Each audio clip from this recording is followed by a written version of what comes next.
Masjid bersejarah di Rusia. Saat komunis berkuasa, banyak masjid dan peninggalan Islam zaman dahulu yang hancur. Masjid ini disebut juga sebagai Masjid Al-Marjani. Letaknya berada di Kazan, Rusia.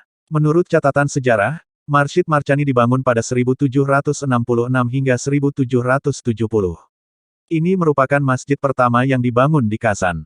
Bangunan masjid tersebut berlantai 2 dan memiliki 2 ruangan. Interiornya bergaya barok Petersburg. Pada 1861 pedagang Unisofus menyumbang tangga dan tahun 1863 ia menyumbang perpanjangan mihrab dan jendela baru. Oleh karenanya, masjid ini disebut juga Masjid Unisofus pada masa itu.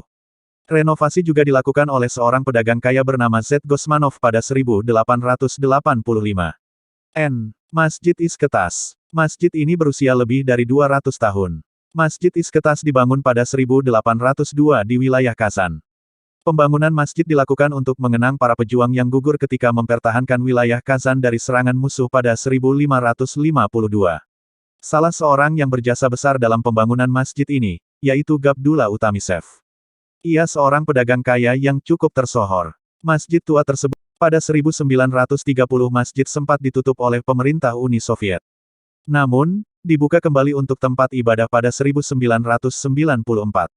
Masjid Bornai. Masjid ini disebut juga Masjid Katedral Ketiga atau Masjid Burnayevskaya, lokasinya di wilayah Kazan.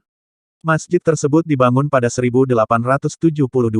Pembangunannya didanai oleh Muhammad Sadik Bornai dan terrealisasikan oleh proyek Pyotr Ivanovich Romanov. Gaya arsitektur Masjid Bornai, yakni eklektisme nasional. Minaret dibangun pada 1895. Masjid ini memiliki sebuah minaret di depan pintu, sebuah aula, bertingkat 1, dan Islam telah berkembang di Rusia sejak abad ke-16. Pada abad ke-18 dan 19, orang-orang Dagestan, Chechen, Cirkassia, Ingus, dan sebagainya masuk ke Rusia. Kemudian, Islam makin berkembang dan meluas ke wilayah bekas Uni Soviet tersebut.